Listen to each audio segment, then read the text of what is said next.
There just seems to be a bit of a gap there, and I wonder whether, I don't know if games now against Chile and Samoa, where England are expected to win, I don't know if that gap's going to be bridged by the time you get to a crunch quarter-final where all of a sudden the pressure's really on. It's just quite an interesting dynamic how England are trying to encourage. It feels like they're trying to forcefully encourage a bit more, get behind us, and yet that's not quite there. I think regardless of sort of our opinion of it and us sort of defending what Steve Borthwick is doing slightly, I think there are tangible positives. I think from England on Saturday there were genuine things where irrefutably things went well. Ben Earl was excellent. As you mentioned, Charlie, the fitness was excellent. The set piece was excellent. The kicking at times was excellent. And certainly the chasing of it was excellent. And they are sort of foundation pillars whereby you can build, as you suggested. And I think there is enough to hang your hat on here that England should be getting with the form of Australia, with the form of Wales, and with Fiji playing as they are. I think a semi-final is realistic. Beyond that is anybody's guess, and I'm not so confident, but I think they should be disappointed if they don't get to a semi, I think. I agree, and I think I'm almost laughing now thinking about it here, because a lot of what I've heard is first time England play a good team, they're going to get pumped. If you put that to Steve Borthwick, he would, again, we've mentioned about how sort of single-minded he can be, but he'd say, we're playing who we're playing. You're playing who you're playing. Another thing about him at Leicester was that when it got to big games, he had bespoke strategies for said big games. It's an interesting point you make about what do they get now out of the rest of the group stage. I think they would want to be really convincing and they want to be more clinical against Chile for sure, and that might include a little bit more ball movement from higher up in the field. But then they might think that that's less of a risk because they've probably got what it takes to keep the ball a bit better against Chile, and it's an earlier kickoff, so the ball's not necessarily going to be as wet.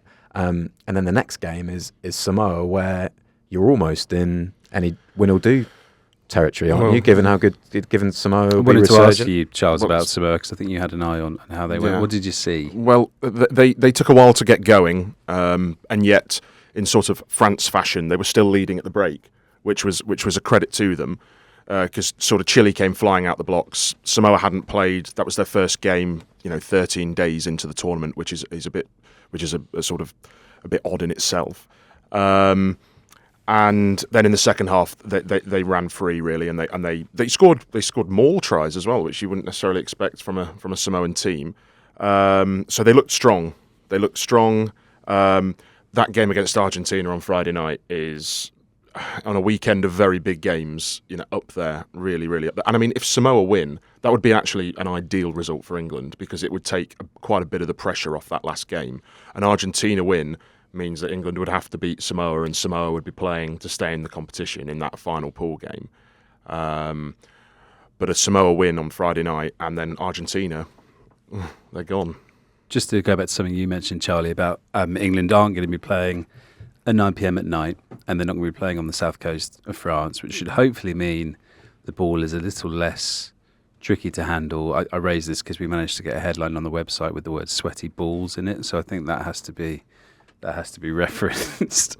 That might lead to a change of approach potentially, because they are the team, based on the stats over the last two opening rounds, who've kicked the most during the tournament, which isn't a shock given they want to kick. But also, Ford was saying afterwards, wasn't he, in his Mixed interview, that they sort of have done that out of necessity, because the ball has been a bit like a bar of soap. So could that potentially lead to maybe a bit more of an expansive attack against Chile and Samoa? I think so. What's going to be really interesting is how they balance their backline, because I think a lot of their backline isn't necessarily set up to move the ball, and if it is, there's a lot of onus on Elliot Daly as that second playmaker when you've got a centre partnership of Tuilagi and Marchant, and a fullback who's Freddie Stewart, who actually linked a little bit better, I thought, on Saturday, but Sunday night, but that's not his natural game.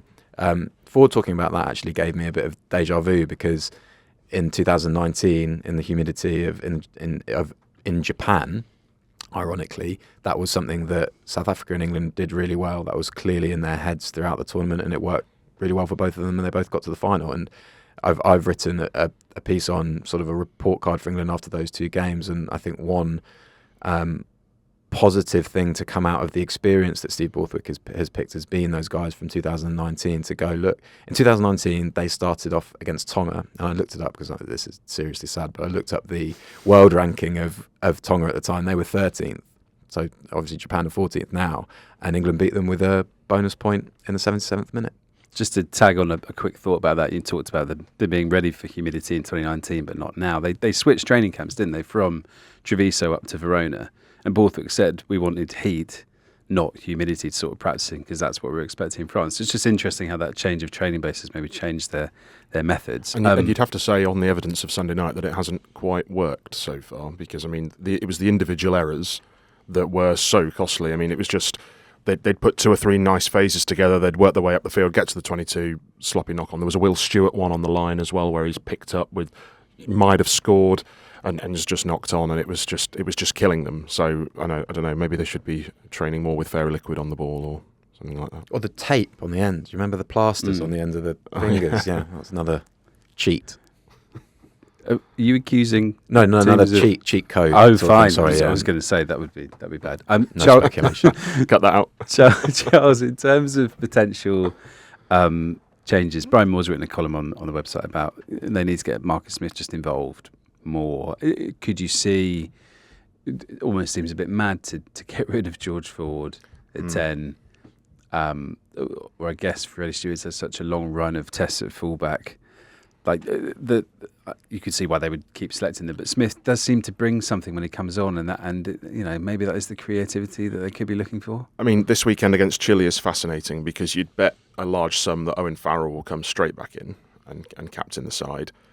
They obviously saw the long-term vision as Ford Farrell at 10 and 12, well, certainly as an option, as a very viable option, but they haven't had a run out. So do they keep Ford Farrell at 10, 12 and Smith at 15 and then have 2 sort of out-and-out wingers, bring Arundel in? I mean, Malins hasn't played really, so he could do with a run out as well, but then he's not really an out-and-out winger. He's a bit of a ball player.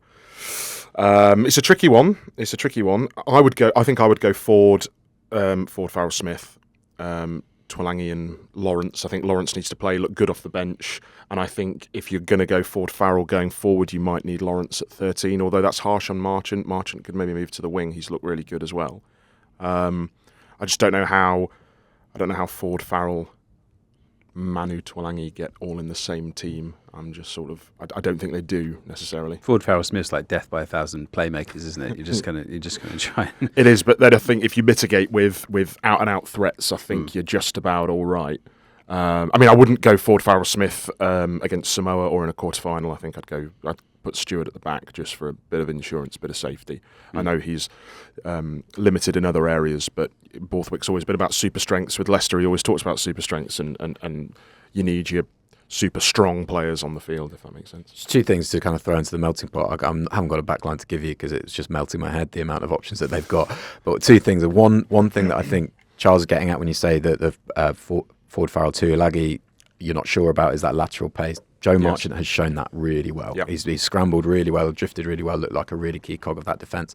Second thing is how ironic that the amount of times that we've seen Ben Youngs get absolutely pilloried, and then the 9 that comes on and has quick ball go, why isn't that guy starting? Then you flip it around, that's exactly what happened on Saturday. I just think sometimes Sunday, God, I'm all over the shop. Then you've sometimes just got to give coaches for the way they're ordering their squads. And actually, I think Marcus Smith at 15 has been a big part of that. Steve Borthwick trialled it against Ireland, trialled it against Fiji, and the timing of it, could he maybe have come on a little bit earlier? Maybe, but this is a ploy. This is quite a bold ploy, an unconventional ploy that I think deserves. You've got to give credit to the coaching team. I think Kevin Sinfield is the one that that suggested it, and I think it might have just only come out of the fact that Owen Farrell is banned at the moment. Previously, however, I think it's a good ploy that worked really well. Gave England depth with that second distributor, worked really nicely, and Smith, when you think about his distribution, allied to that ability to beat players one-on-one if they're shooting out to beat him, I think it's really dangerous. There is also a wider point here that it's easier for 9 scrum half replacements to come off the bench and impress, I think, when the game's broken up. Agree, because you can come on and you can actively increase tempo when really the hard work of sort of breaking down the defence has already been done by the starting 9. You look at Jack Van Poortvliet when he came off the bench in that Australia tour. He was the next big thing, best thing since sliced bread. Then he starts, and then he starts at 9. And everyone's sort of hammering him a bit for kicking too much ball away and for slowing down the tempo. But sometimes that's sort of what is needed. Then the replacement comes on just to free things up a bit. And that's not just an English thing. That is a thing across the board. You look at Cam Roigard when he comes on for New Zealand, often comes on and makes a great impact. That doesn't mean to say that Aaron Smith has not played well. But it just means that the sort of tempo and the sort of entire fabric of the game is entirely different. Only 2 selection notes from me. Love that Dan Cole basically got to have a Sunday off and kind of rest after the Argentina game, and he can be sort of drip fed back into, maybe he'll get a few minutes against one of Chile or Samoa. Maybe Samoa, a start against Samoa, and then he's ready. Sinclair looked good though. Yes, that was nice. Yeah, that was good after and sort of on a similar theme with Sinclair. Give Henry Arundel 80 minutes against Chile and just let him. I feel like he's had such a muddled start to his kind of England career. He hasn't necessarily played well when given the chances so far. This is kind of a nice window just to let him run. The unknown about him is his back, I'd say. We don't know how serious and how much those back spasms are affecting him, but no, I agree.